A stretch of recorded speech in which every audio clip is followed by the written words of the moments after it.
Oy pre, andito ka lang pala. Asan yung kadate mo? Ay, nascam ako.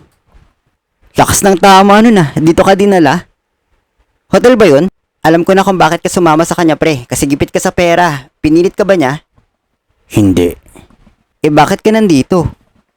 Pogi daw kasi ako. Ang yabang naman ito. Saan nga ba kayo nagkakilala pre? Sa dating app lang naman. Di mo inalam ko real account gamit niya? Pogi lang ah. Di bali na maging bobo. Basta pogi. Alam mo, tatalab lang yung kapugian mo sa ibang mga kabadingan. Pero may mga babae pa rin na kailangan ng matalinong lalaki.